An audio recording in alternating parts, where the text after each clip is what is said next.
6 feet apart with Christi. And Casey. You have stepped into our bubble.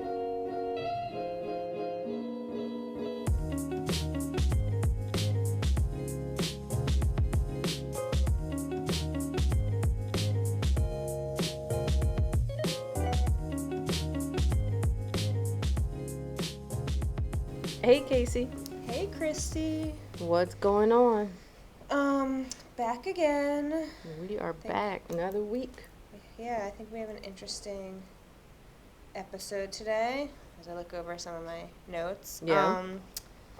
I guess before we jump into our main topic, we'll go back to the good old something you watched this week. Mm-hmm. Or the past few weeks even. Yeah. Let's see. I watched this show. I don't know if I talked about this one called Manifest. Did I talk about that? I don't think so. Okay. It was really big social media trying to get it to not be canceled. I guess it was canceled like after the third season. So I felt like I can try to look at it since I didn't have much to get through. Premise was pretty good. Execution I felt like was terrible, but Okay.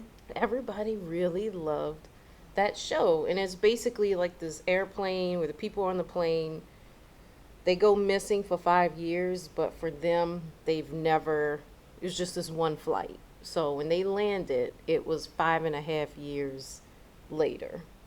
And it goes through there with like some government cover up and all of that stuff. This is very different for you. This isn't It- like you your know, your normal thing. I would have So it's liked the like- premise though.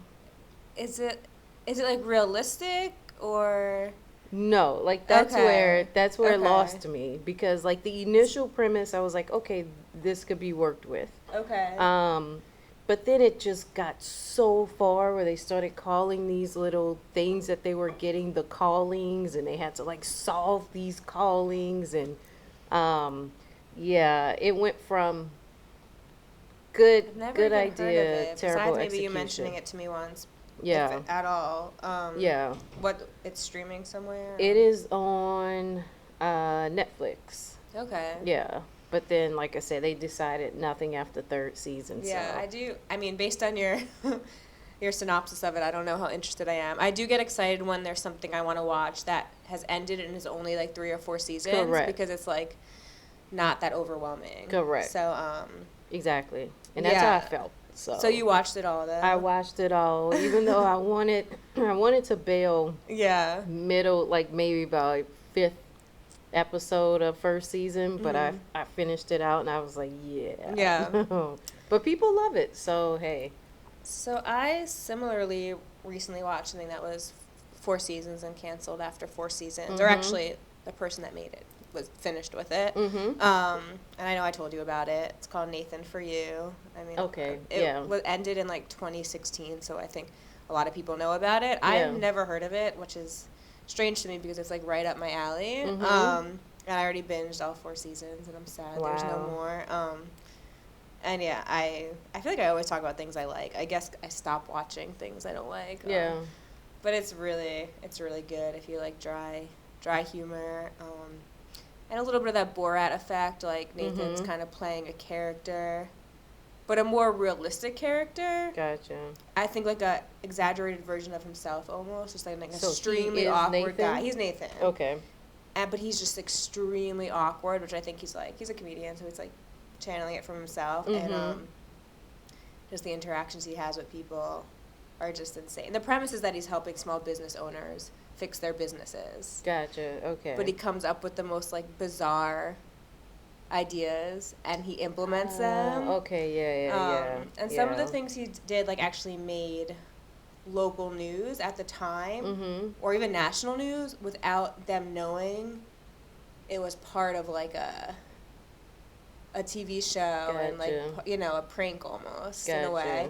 So like. So the business owner doesn't realize that this is a part of a show. No. Gotcha. Well, they're being filmed. They do realize, but I'm sure they don't realize it's part of like a prank show almost. I think they're on a show to help their business, Right. and they don't realize it's a comedy essentially. Gotcha. And this guy's ridiculous. But there's one. I think it's maybe season 3. It's famous. It's he like creates this whole fake Starbucks. But at the time they didn't know, so there was all this like news in California about these like fake Starbucks popping up and stuff. And so then he'll like incorporate that into the episode, showing it on the news. And basically his whole persona, like no one knows what's real or what's not. Like when he was kind of at the height of his fame, when the show ran, he'd go on like talk shows like Jimmy Fallon and whatnot. And he like pranks them. So they didn't even know They're that not this was a wow. Yeah, I mean they know like his show was about pranking, and then they can't even think like, oh, he might that he's being. So everyone he interacts with is just like, you never know if it's truthful or right. Really but it's interesting. It's like some of the things that happen are just very funny. So yeah. Okay. It was good. Sad it's over. I need something new. Yeah. And it's on Hulu and HBO Max, okay. I believe. I guess also was originally on Comedy Central, so probably like gotcha. the Comedy Central app yeah. as well. So yeah. Okay. Nathan for you. All right. Awkward little Jewish guy. All right. So what we got going on today? So I had this thought that we can talk a bit about, I guess, disasters, the best way to put it. I was just kind of thinking how, you lived in New Orleans during Hurricane Katrina, and I lived in the New York area during 9/11, and how, like, that has shaped us a lot. And, yeah, I'm sure we have things to say about living through those two events at the time. And so living through disasters. Yeah, living through disasters. Speaking about those events in particular, and then maybe talking about some other disasters as well. Okay. Yeah, I think we'll have parts to relate about. I think it will be a little different because Katrina affected you more personally. I mean, 9/11 did affect me personally, but I wasn't, like, in the buildings where, you were in the city. So, a little different, but I think, there's still kind of overall themes we can talk about. Yeah, okay. I'm for it. Okay, cool. So I guess to start, or I could start, whatever you think. Kind of just how old were you? Where were you when it happened? Katrina's kind of hard because it's like a longer event, but however you want to kind of touch on that. Let's see. I believe I was 27 years old. I believe. Yeah, I think I was 27 or 28. One of those when Katrina happened. So, young enough but old enough to have established belongings. Yeah. Enough years to have established belongings. Yeah, and I was definitely, obviously, in the city at that time. Not when the storm directly hit. But left. Yeah. I don't know if you want to just, like, talk a bit more about, I guess, it's kind of twofold, like, knowing that there's a big hurricane coming, and then you being gone and kind of seeing, like, the levees fail and all of that, and just, like, I don't know, any, like, specific let me see. Yeah, because that's really, it's pretty broad because there's just so many things, like, happening. Yeah. The good thing about hurricanes is that you do get an idea that something is coming your way. But you may only have a certain amount of hours in order to prepare. And so that's basically what happened. Like, we only had a day, really almost less than a day. We would not have, my parents didn't even know, like, this is how quickly it kind of came up. They were watching something else, like, I'm sure, like, Christian television, and so they didn't even know, and they were just like, nah, we're not going anywhere, but something in me kept saying, like, yes, we need to leave. So you feel like you made the decision to tell your family? Like, I have no doubt I made that decision. Wow, That's intense. Yeah. Yeah, I think it's so inconceivable, like, for people to understand, like, why someone wouldn't leave.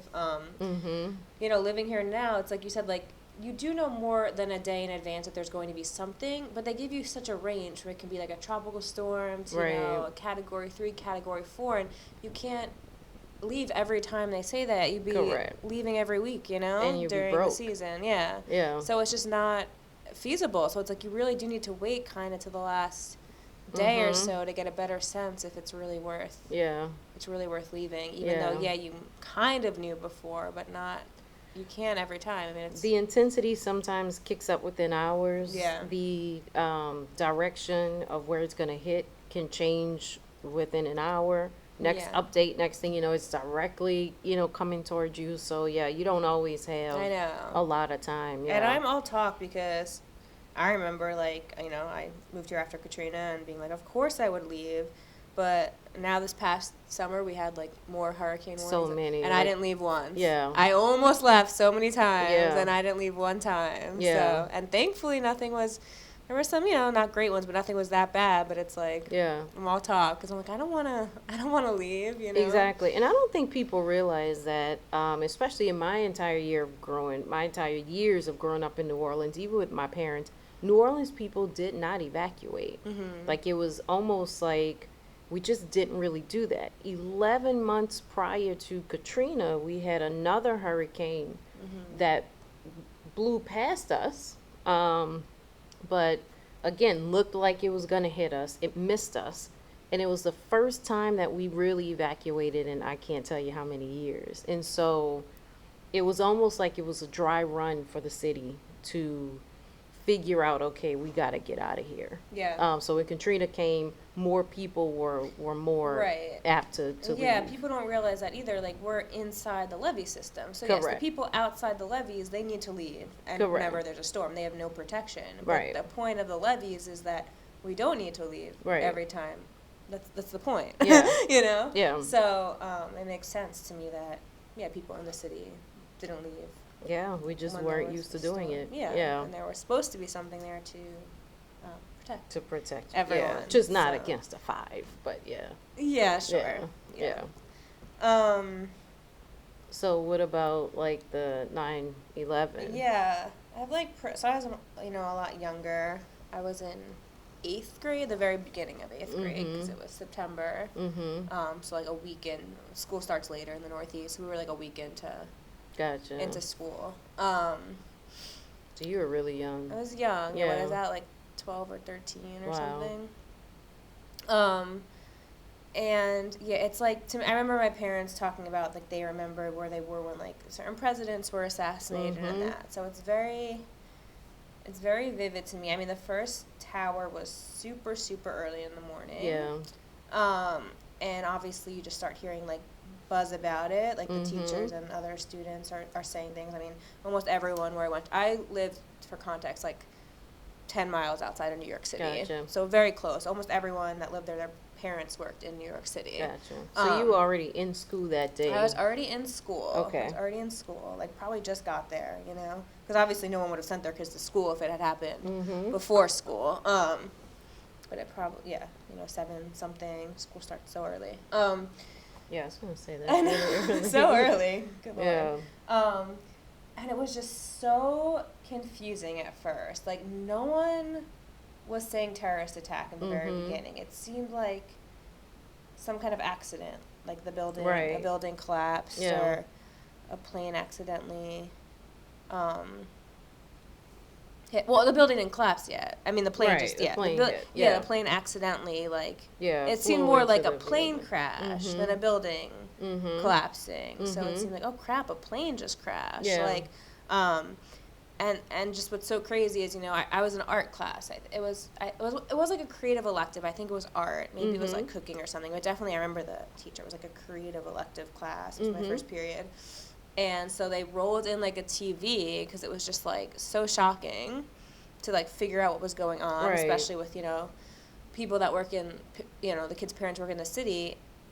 And all you're watching the TV is expecting to find out what's going on, Right. not to see anything else crazy happen. Right. But there's cameras on the buildings, and you're just Fixed watching. on it, yeah. And then another plane Yeah. flies into the other building. And So it's you're just watching like, this as you're a watching child it, yeah. live, yeah. Which almost everyone, at least in that area, but maybe the country, you know, did, because they were turning on the news to figure out, to Correct. hear about the first plane. Correct.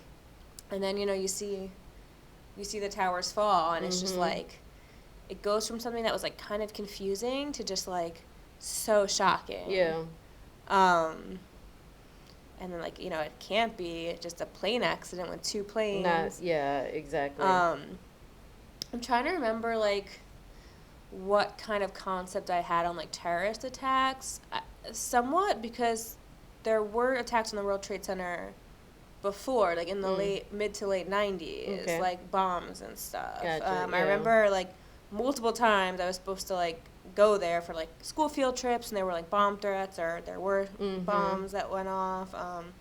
So yeah, somewhat familiar, but obviously just never seen, like, the thing with the planes. Yeah. Yeah. It was really That was shocking. And then unbelievable. it just felt like chaos from then on out, because the school's trying to figure out, like, what kids have parents. Yeah. In those buildings, and then you hear about, like, there's the two other planes as well, you know, the one that crashed at the Pentagon, so yeah. it's like, and basically everyone went home, so, like, immediately just contacting people's parents, Right. and, like, we all went home, like, very early, like, I don't think I went to another class. Right. After that day, obviously, if they couldn't get in touch with people's parents, they, like, went to the offices to, like, wait, to, like, figure out, but yeah, and I just remember just being in my living room and just, like, staring at the news, you know, Yeah. all day. My dad works in the city too. So I actually, before we recorded this, I meant to ask him again, like, because it had been so long since we talked about it, but I forgot to. But I believe, like, there's no public transportation or anything like that, so he had to, like, walk home, which I think what most businessmen had to do. Right. There was everything was, like, shut down. Right. So then their suit and ties and briefcases and Yeah. their shoes, walk Just miles and miles and miles. across yeah. the bridge, all these businessmen, you know, and not knowing if someone's going to bomb I remember him being so scared, knowing he was either, like, in the tunnel or on the bridge, because everyone's like, oh, that's going to be a target. They're going to go after the tunnel or the bridge, because that's, like, a very shocking image to see. Yeah. So that was scary. Wow. I guess there's, like, a few ways we can go from here. I don't know if either, like, you want to talk at all about, like, your perception of 9/11, or we can, like, circle back to Katrina if there's any, like, any personal stories that are, like, just very, obviously I know there's so many. Yeah. I mean, your whole city was affected, so I'm not like, tell me everything that happened, but if there's anything, you know. Yeah, I'm trying to think, because, you know, like I said, like any crazy stories, you know, of, like, survival, of, like, I'm relating to 9/11 more. Right. Like, yeah. people that, like, shouldn't have and then did survive, just, you know, things like that. Yeah, I mean, again, it's you know, there was so much happening with Katrina, and so many family members that you just could not reach. Yeah, it's so scary. So, I mean, like, for instance, my grandfather, he had just moved back. He lived in San Francisco, Berkeley, for like over 50-something years. He had just moved back to New Orleans, and like just come back home. He had only been home for like months when the hurricane came through, but he had a bad knee, and so he wasn't able to evacuate because he couldn't take the drive. You know, when you're evacuating for a storm, a 6-hour drive could be 18, 19 hours. Yeah. So he couldn't take sitting in the car that long. So you have to stay behind. And, you know, I remember we're on the phone with them because he was staying with my uncle at the time, my dad's brother. We were on the phone with them. And then we hear, you know, like my dad's brother says, you know, the water's coming in. Phone hangs up, and we had not heard from them again, like couldn't reach them. You know, so many towers had gone down and all of that. You know, they ended up having to, of course, like get up into the attic and then bust through the attic and live, you know, stay on the roof and take a helicopter. You know, finally got rescued after days Yeah. from the roof. But again, this is so many family stories. And I had many family members who, same thing, you know, we didn't know where they were. Yeah. And just different circumstances finally got us to Yeah. learn where they were, you know. And you knew, so did you know the like the levees broke from being on the phone with him or the news? 'Cause Well, at the time, we didn't realize that it was the levees. You know, we knew that, you know, our levees now are a little bit or more secure, but at the time, they were able to be topped, which is why, you know, again, like certain level hurricanes, you know, you really shouldn't stay behind because, you know, at that point, the levees weren't tall enough. Like, they could have been topped. And, so we had no clue, you know, we just, where were you at this point, like still in the car. Just in the car, yeah. So you didn't like have the news on or anything. Correct. Yeah. Okay. Yeah. So we're listening, you know, to The radio. the radio. Okay. They still have, you know, what they call like the feeder bands coming in from her. Okay. So you're getting like the little feeder bands. You're Yeah. still on the road. You still have no clue where you're gonna go. Yeah. Because you stop in hotels or booked and. You know, you Right. didn't really have time to do that. Of course. You just I mean, try the amount to. of people that are trying to find You just get out of there and somewhere try to. go. You know, I mean, we ended up in Carthage, Texas. I would have never even known I what don't the know hell I that don't know city what that was. is. Yeah. I was just wondering because to me, how I said like we put on the TVs because of the first plane, and then like saw the aftermath. I'm Right. sure that was the case for a lot of people. They're watching the news because it is still a big hurricane. Correct. Before the levees break, so people Correct. need to want to know about this like big weather event, Correct. and then you see Then the water you're starting to come in, realize, which is just yeah. like a whole other level. Yeah, like I seeing mean- the towers go down. Yeah. So Yeah. it's just like shocking to like see that live. It's like, did Oh, I just yeah, see I that? mean- Did that just happen? Like, We were when we finally found a hotel, like I said, in Carthage. There was this other family. They lived in Lakeview, and you know, we would go to each other's rooms, and so we're all happened. You know, I think at this point we may have been out in like the kind of common area. yeah. And we're watching the television, and I mean, they literally saw some of their stuff. They had cameras, you know, like they're going around helicopters. They saw their neighborhood. They saw some of their furniture. You know, I mean, these people are literally watching their stuff float up the street. So yeah, after you start watching it, you realize that everything you had down there is destroyed. Yeah. Yeah. You're literally watching this happen live. It's so crazy. Yeah, it really is crazy. Yeah, I mean, not many people can understand, I think, what that's like. Mm-hmm. Yeah, just like it happening. Yeah, you watching it from far away. Like, that's, Yep. it's crazy. Yep. So, yes, I think, you know, I have a few things that stick out, like, in my head about 9/11 or, like, personal things that happen to people. Mhm. One of the crazy stories is, my mother, that's when, like, she had just discovered classmates.com. So it's, like, old people, they find Uh-huh. the people, it was, like, pre-Facebook, I mean, way Uh-huh. pre-Facebook. Yeah. You know, they find the people they went to high school with, Yeah, and they were, I like, so remember excited that. they haven't talked to them in, like, Yeah. decades. So my mom had found someone that was friendly with. I'm not going to get into all the details because honestly, it's probably kind of like sordid and my Mhm. mother's another story. Mhm. But she got back in touch with this man, and they had been trying to meet up for a while, but he was a firefighter in New York City, so he just kept being too busy and all of Right. that. And they had plans to try again September 11th Mhm. to meet up, and he was going from the city to meet my mother, I guess, for lunch or coffee. I don't know exactly where.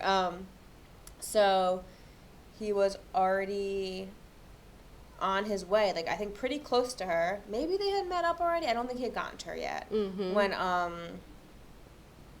don't know exactly if it's when the tower fell or when this plane hit or whatever, when, they called him and was like, you need to come back. Right. Not you need to come back. They called him in, and Yeah. he said, because he was, not obviously working, but Right. something like that, they call everyone gotta needs go to in. go. Yeah. So obviously he was way further away than all his other, I don't know what it's called, like a troop, whatever your team is Yeah. when you're a firefighter. He was way further away, so he's like, I'm coming. He's like, I'm so sorry. It's going to take me a long time. And so it was before the towers fell, obviously. By the time he got there, it was like too late. Both towers had fallen, and every single person in his like unit maybe had died. I mean, they didn't know at the time, but yeah, and just like all because he was going to like meet up with my mother. So yeah, just so many little stories like that, And it makes you wonder though, like, where is, what is it about this person and not this person? I know. I mean, I feel like you'll drive yourself crazy thinking about things about like that. Yeah. And it's hard, you can be like kind of spiritual about it because, I know some people that their parents passed in 9/11, and then I know people that similar. Their mom worked in the buildings, but she had a meeting elsewhere in the morning. Right. So, everything, it seems kind of, oh, why this and not this? And then you can kind of look at it as a more rational thing. Well, on any given day in those buildings, there were people that would normally be there that had something else to do, that were homesick, people that weren't normally there that had a meeting there. So every day is, even though there is a group of people that are normally in those buildings, every day is a little different. So you could, kind of look at it that way. But those stories are still always kind of like chilling. It really is. I mean, like, just back to the story with my grandfather, because he was with my uncle, they got separated. So my grandfather is a veteran, and so they took him to a war veterans home. And prior to the storm, he had a doctor's appointment. Okay, like, I'm gonna say a week or something prior to the storm, he had a doctor's appointment. It wasn't that far from my mom's job at the time, and I had told him if I couldn't come back and pick him up, I wrote my mom's phone number down, and I said, here's our number. If I can't get you, she'll come and get you, because she was close.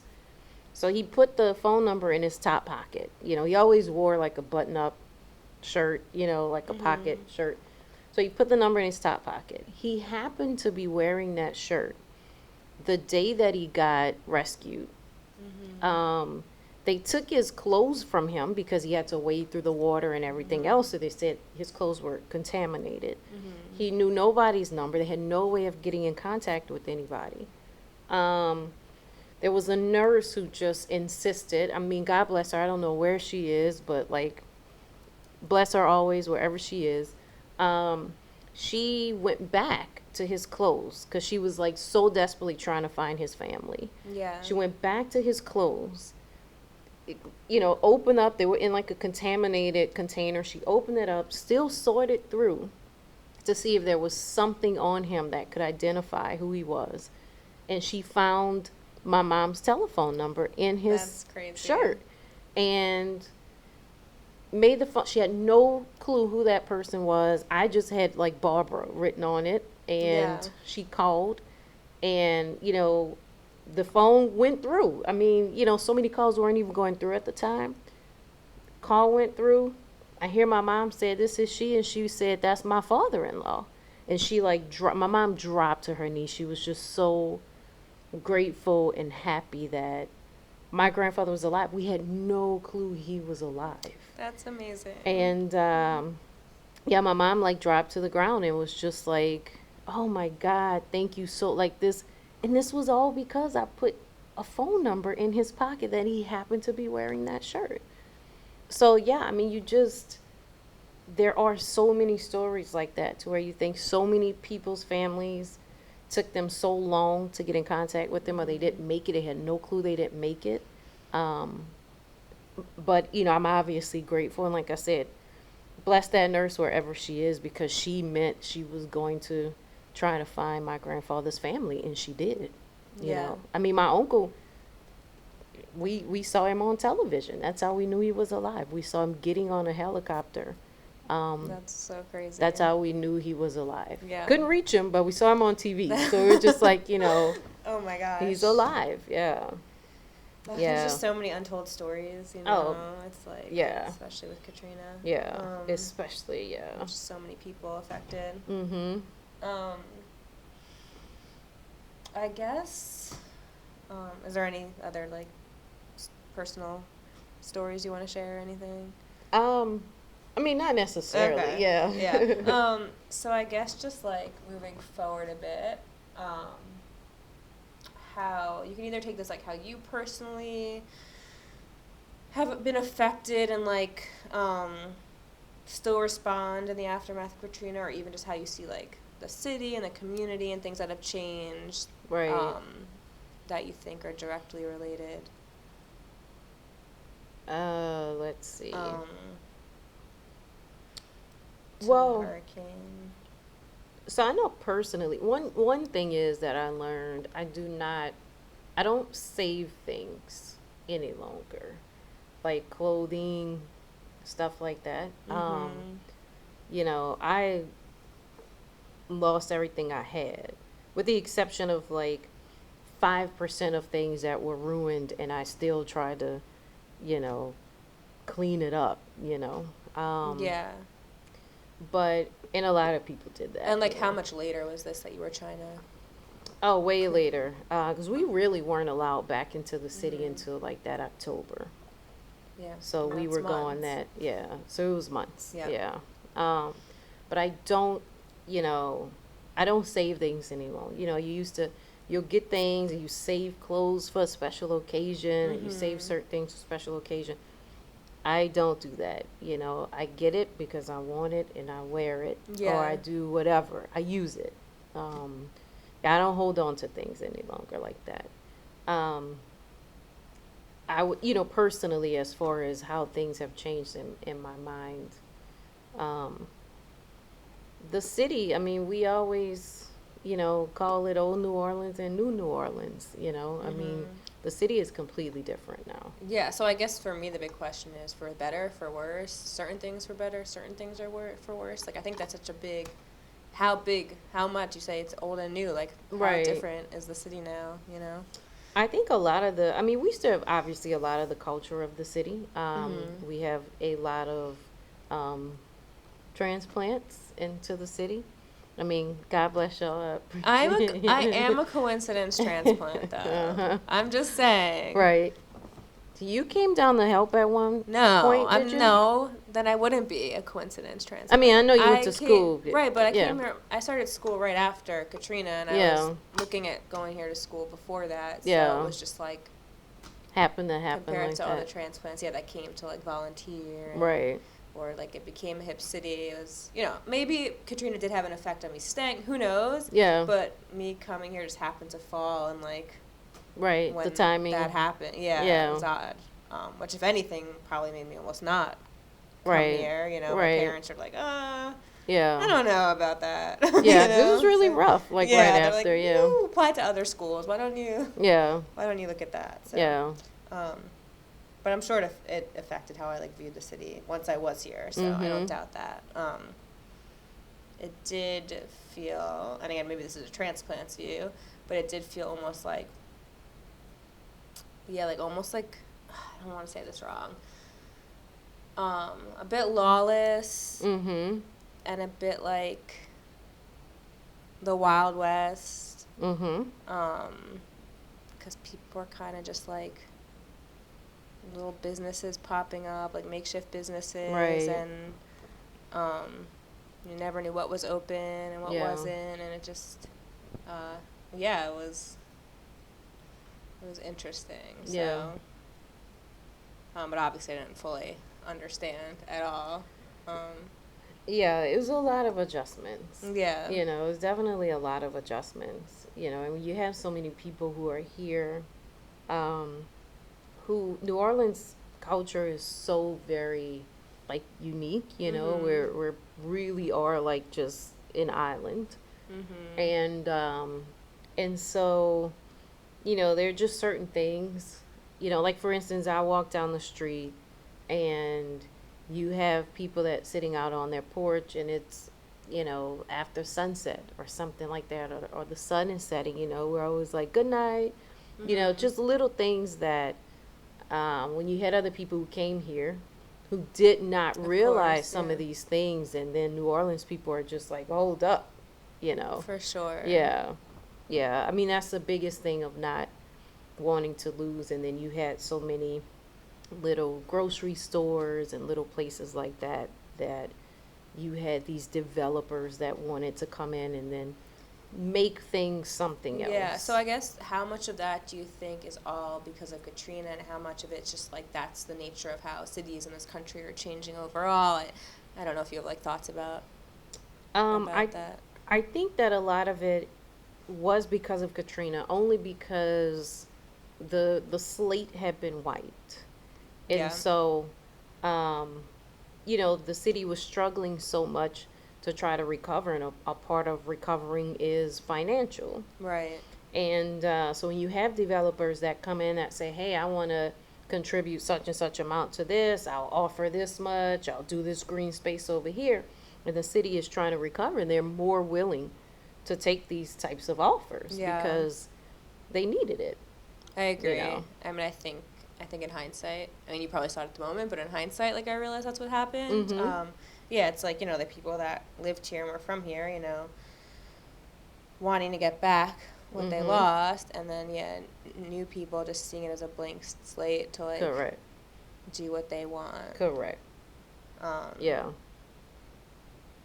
Yeah. Yeah. Do you think it's, like, still going in that direction, or it's, like, kind of evened out a bit, or... I think it is still going in that direction. Yeah. I mean, not with the same level of aggression. Yeah.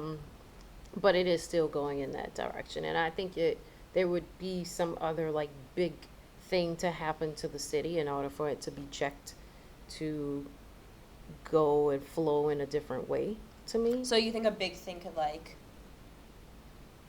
make it go back or something? I don't think it'll ever go back, but I think it could switch directions a little bit. Okay. Yeah. Yeah. But it makes me think about, and I think about this with 9/11, and it's the idea of how many things you see on television and stuff like that, and everybody has these facts about what's going on. And I'm sure with you being there, how many things do you see now, or you come across now, or even during that time that you're like, absolutely not true? Or, do you have any reaction when people are speaking on it and you know that that's not the case? It's interesting. But 9/11, I don't feel like people talk about it that much, besides, like, never forget. And I feel like the country changed so much more than locally in New York and New Jersey. So it was just so different in that it wasn't, Katrina was treated like a local event, which it shouldn't have been, because it's way more than that. And September 11th was treated as such a national event, I think, level. Right? Yeah. I mean, you can probably speak more about what it was like not being anywhere near there and seeing it. So all, like, our country just changed so much from 9/11. Yeah, and that's true. That would be a whole other episode. Yeah. Even, but, like, I mean, the Patriot Act, all of that, everything we're seeing with immigration and border and TS, all of that. It's like, I was so young, I don't really know what it was like before. Like, yes, 13, like, I have, but not really when it comes to, like, politics and terrorism and borders. Like, I don't have a full understanding, but, like, the more I, like, read about it, it's like that changed so drastically. I wish I knew what it was like before. It did tremendously. And a lot of these things were supposed to expire, and, like, administration after administration, Democrat or Republican, kept continuing all these things, because convincing us that when it this comes makes down us to safer. what we're pretty, both parties are into the military and are pretty war hungry. Yeah. So Only thing we have to do is just say, "Oh, for your safety," and everybody says, Yeah. "Okay, well, Exactly. sure." And it's like the amount of money, it makes me sick. Mm-hmm. The amount of money on it is just disgusting, Mm-hmm. and obviously also people that end up being, victims of these laws and acts that are, everyone can be a terrorist now, and it's just, Mm-hmm. yeah, it's out of control, and it can all be justified by these things that were passed in the name of 9/11. And I just don't know if we're ever going to go back from that, because it just changed things so drastically. I don't think we will. Yeah, I mean, everyone, it's like, it's a uniter. Like, terrorism's like this, like, great Yeah, uniter. all in the name of safety. And there's small things about it I agree. I'm not like, oh, let the terrorists Right. get us. But the amount of money is absurd. Yeah. I think, if you look at, I don't want to downplay death, but this is like something I feel like other people don't remember. When the news when 9/11 first happened, and we're watching the news, Mm-hmm. everyone assumed like everyone in the buildings was dead. Right. And I remember the news being like, oh, there's probably like 30,000, 40,000, 50,000 dead. Right. And we all thought that. And then they kept decreasing the estimates, because they realized people were surviving, and ended up being 2,500 around. I don't know the exact number. Which is amazing. I mean, a lot more people injured. I think tens of thousands of people injured. I'm sure some very like life-changing injuries. Yeah. Yeah. But I just, at that point, I think the politicians, the wheels were turning, and we're like, this is it. This is our chance. Yeah. And the problem with things like that, and this is what I've always disliked about certain like taxes and programs, it's like once something like that is passed, it's impossible to retract. Correct. Which I get can be beneficial for certain situations, Mm-hmm. But in other things, it's like that money's just going to go towards us forever, and ICE and all of that, and that's all tied to 9/11. Yep. And TSA is a big one too, so all that big stuff doesn't affect me as personally, but like TSA is such a racket. Oh gracious, what a joke! And when I was younger and these terrorists hit I believed that this was the answer, and now I'm like, it is such a joke. It's a joke. Yeah. It's so, I hate it. So Key and Peele has a very, very funny skit. Mm-hmm. If you would ever want to look it up, but it's about the TSA. I think I may have seen it. Yeah, because they talk after about, Get like, Out, because clearly that's yeah, thing. they talk about like the almighty TSA. The almighty TSA. It's really they're funny. Removing our but shoes is such a racket. I it swear is. they're just doing it to laugh at us. Like, it is. it's no other country. I've flown all over the world. You don't need to take your shoes off in But way if more you dangerous just places. Pay a few and that dollars, too. then I you know. go through pre-check and you never have to I do it. So money means you're not a terrorist. Right. If I'm a It's the terrorist, most I can pay a ridiculous. few bucks and put bombs in my shoes. Yeah. Okay. It's like the most ridiculous. Yeah, so to me, that's now at this point, like when I think of 9/11, I think more of just the things the country did, more than anything specific to New York. Other people might think differently. Yeah. I mean, New York is so heavily policed as well. I'm sure that all escalated after September 11th also. Yeah, I mean, obviously I also think of, the issues with Islamophobia after 9/11. That was, like, kind of confusing as a kid.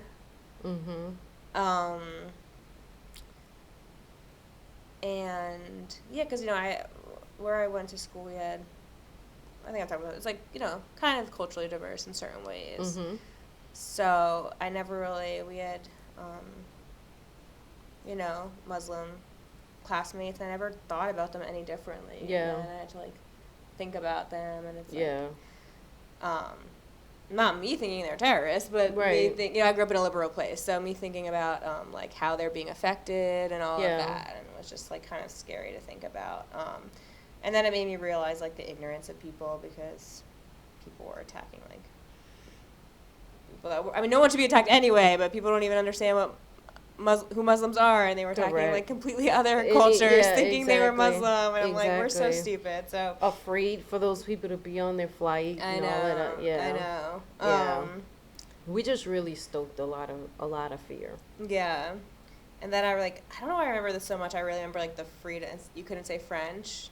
Did that go nationwide or? No. Because the French like were protesting the U.S. for starting the Iraq War, the war, and it's so weird because I'm pretty sure this was like a conservative thing, but it like just spread like wildfire. And, like France is like our enemy, and freedom fries. Yes. So we would remember. say like freedom fries instead of French fries, and even though I lived in a liberal place, like we would say freedom fries. Yeah. Because it was like confusing. Like I'm like, is France our enemy now? Like, it's all it's such a racket. But this is what we do. You know? We take stuff like this and we see it as an opportunity. Yeah. And I just hate that there's no going back. I hate that so much because even if it shouldn't have been done at the time, if people are so on edge and it's like, okay, we need to take a hard stance about terrorism now, it's like, now that's just there. And now it's been 20 years. Yeah. Wow. Yeah, it's been 20 years. Back. Yeah. I was actually thinking about the timeline. This might just be in my head, but for some reason for me, 9/11 was so long ago, and Katrina was like kind of more recent, even though they're actually pretty close together. I don't know if like that's how you remember it too. Yeah, that's how it feels. Yeah, and I was like, wait, they're actually like really like close 4 in years apart timeline. or something. Yeah, and when I was 4 years apart, I was like, that can't be right. Yeah. I mean, I guess for me it makes sense, like 13 years old to like 18 years old. That's like a big change. Like I was a kid versus like becoming an adult. So my mindset wise, obviously, was very different. But it feels like that to me. That was shocking to me. Yeah. I was like, wait, these are in like the same time period. Truly. They weren't even that far apart. But I think that we talk about the idea of 9/11, but I feel as if Hurricane Katrina should have gotten somewhat of that same treatment to where I agree. It was dealt more on a dealt with more on a national level and not just left to New Orleans alone, right? To recover, because that's exactly what that felt like, was just you're on your own. Yeah. I mean, look how long it took for like FEMA to step in, and you know. I mean, it's a very blatant example of how differently that the country views those two cities. Like exactly. New Orleans, they were just like, well, let it float off. They've drowned, so there you go. Yeah, people were really nasty. They were. It's even hard for me to say someone living far away from New Orleans, like how I would have perceived it, because I was already knowing I might go to school there. So I feel like I was even paying more attention than a random person. So I can't even really fully speak on what it would be like just to be someone that was like, had no investment in it at all. But yeah, I don't think people really paid attention to it or cared at all. Whereas I think the whole country was like pretty... Very fixated. And people were nasty about me going to school there. Like, people would say, like, why would you go to a city that's sinking, and what's the point in investing in it? And, like, whereas with the 9/11, it's like, build New York. Rebuild, We're strong, and it's like... Yeah, New Orleans, it was just like... And I was confused, I was like, is there a valid reason they're saying these things? Like, do I not understand? Like, it was very... Majority black city. I know. So which I didn't, like, again, we didn't really... address racism head on, so that wasn't really nobody's not really gonna say all. it. Yeah, but it's just like, it was just like, well, what is it worth? It's crazy. And this is a failure of systems. So,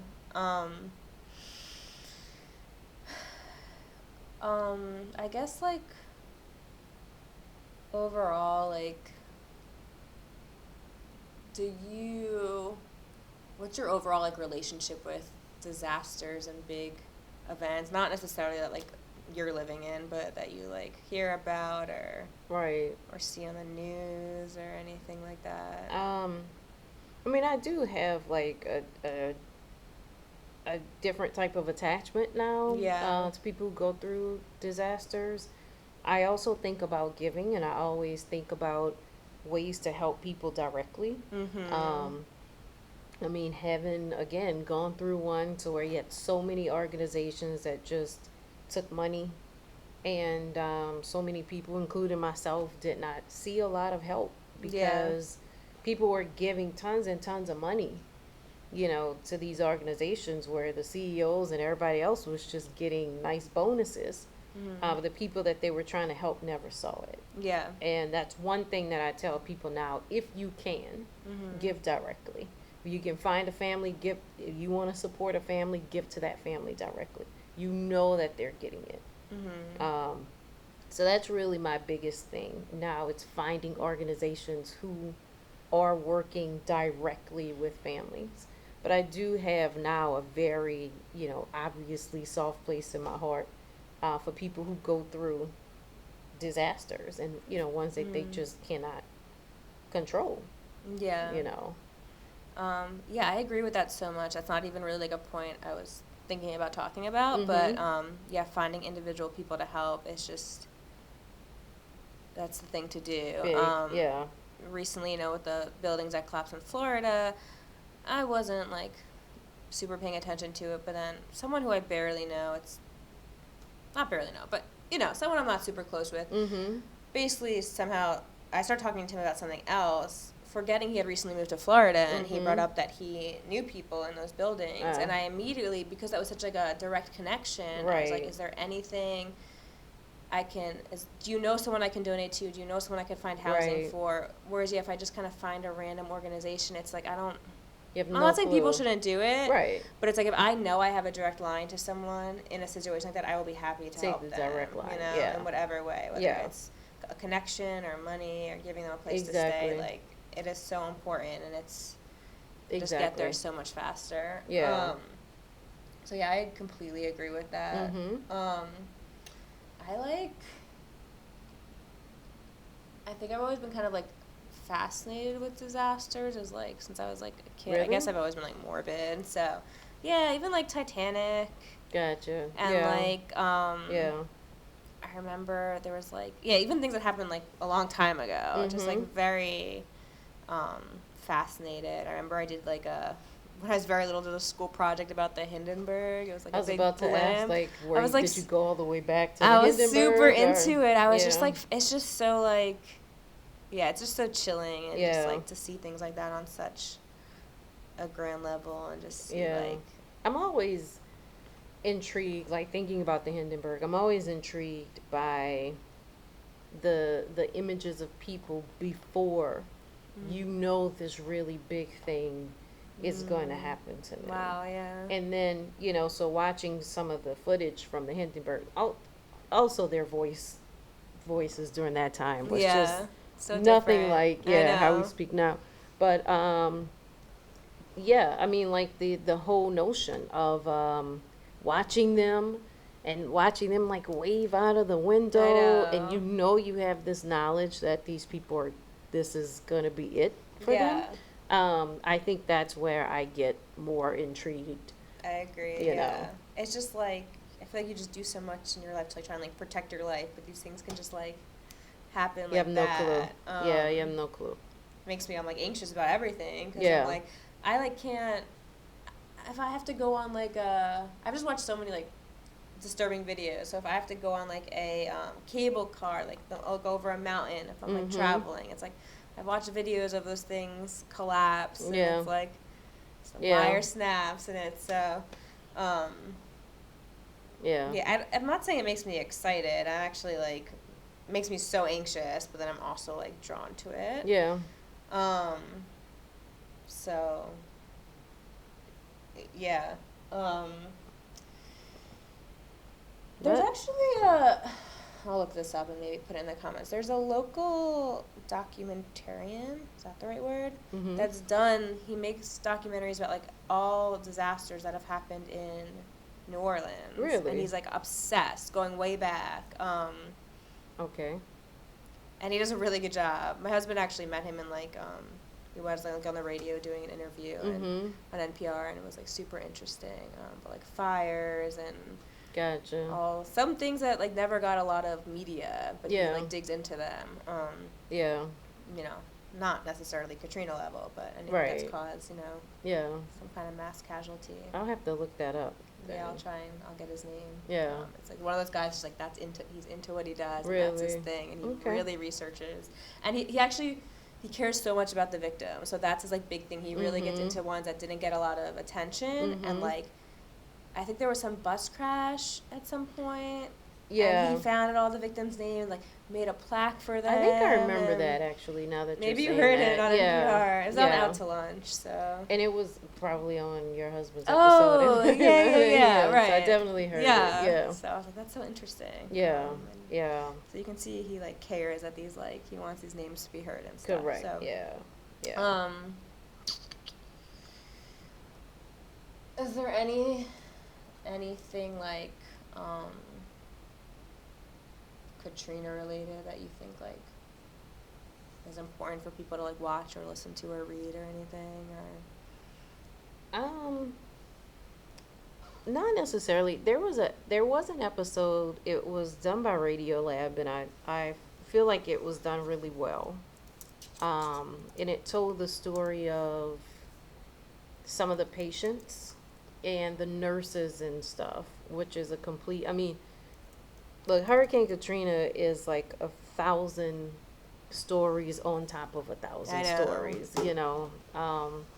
It is so incredibly broad, and people don't even realize how layered that disaster was.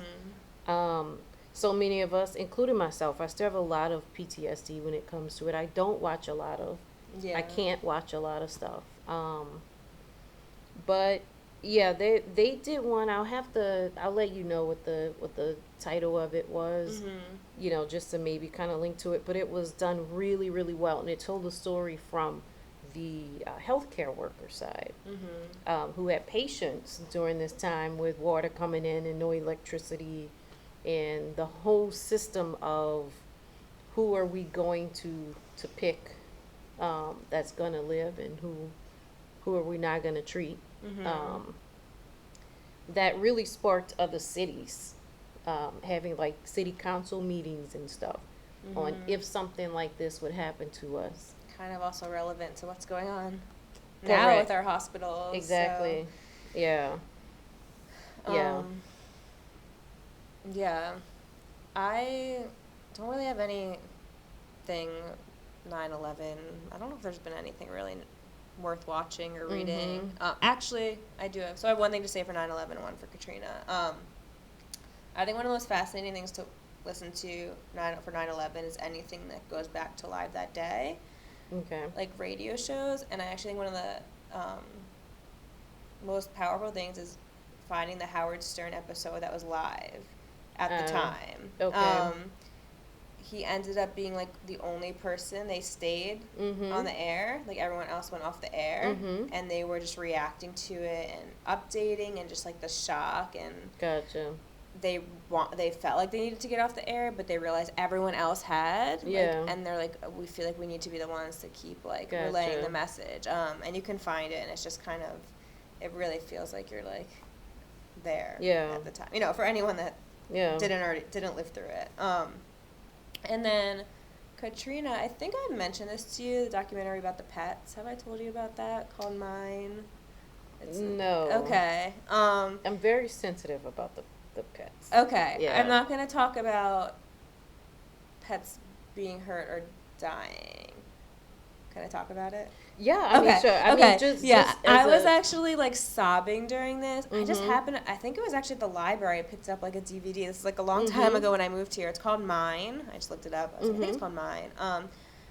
And like you said, it's stories within stories. So this is just a specific little thing you would never even think about would be a consequence. And basically, when Katrina happened, people were separated from their pets. And these organizations came around thinking they were, or maybe doing the good thing of finding these, dogs and cats that have been not necessarily abandoned, but were separated for whatever reason because the city's underwater, and taking them into shelters and then essentially finding new owners for them. Right. So they went to new owners, and then this documentary tracks the people from New Orleans trying to find their pets because it's like chaos. Like, how are you? And these new families that adopted the pets are told they're doing this noble thing. Like, this pet was, Mm-hmm. And sometimes it was years later, the people for years are trying to find their pet. Yeah. And now essentially, maybe this dog went to a new family with a little kid that thinks this Yeah. is their dog, and basically these two people now, and there are multiple stories like this. Yeah. Like, whose dog is Is it? it, Yeah. and I think, the answer is the original owner from New Orleans, Yeah. but you still feel for both parties when you are watching this, and these Yeah. two entities now love this animal. One had been with it for a while, and one maybe has been with the animal for a while now, and it's like heartbreaking. And just realizing that, like, and that they were lied to and told people, like, purposely abandon Of their course, pets, and like yeah. all that. It's just, I don't know, I think it's really powerful, and like, it's just specific little stories within a much Yeah. bigger picture. Yeah. And I makes mean- you think about the morality. You can think of a dog, like, what if that happened with like a child that belonged to someone and then was adopted because they Right. thought the original parents died or Had something. died, yeah. Whose child is it? Like, it's Exactly. such a crazy moral question. It just, like, it really got to me. Yeah, I mean, obviously, I think that the pet is for, the person who lost it, right? I Mhm. mean, I lost my dog in the storm. Right. And I searched for her Right. for years. Had I found her, Right. yeah, I would have wanted my dog. Of right? course. So yeah, I think that again, it's another one of those layers. Mhm. And I do want to say one last thing about it. Of course, I'm gonna always circle back to the birds, but my mom was just always a lover of birds, right? And one thing after Katrina that really, really upset her was that how much wildlife was killed. Yeah. And so when I moved into the house I'm in now, she used to love being on the phone with me because I had already had so many birds, obviously, around, and she would be able to hear their song, and she would always say like, "This is, like that's so good to hear because after Katrina, you did not hear any birds sing. Like all the birds were gone, and that broke her heart." And so, circling back, of course, tying in between Katrina and the birds is that it's another reason why I facilitate and help to be a steward to their lives, because it's a pleasure to now have them here when I know it took a lot for them to come back. They were gone. I mean, they were gone. And years went by with like barely a sparrow, So there you go. That's another reason why I am out here taking care of my birds. I'm going to get back to the birds, of course. Well, I'm glad the birds are back. Yeah, me too. Yeah. Me too. All right. All right. That's that. Bye.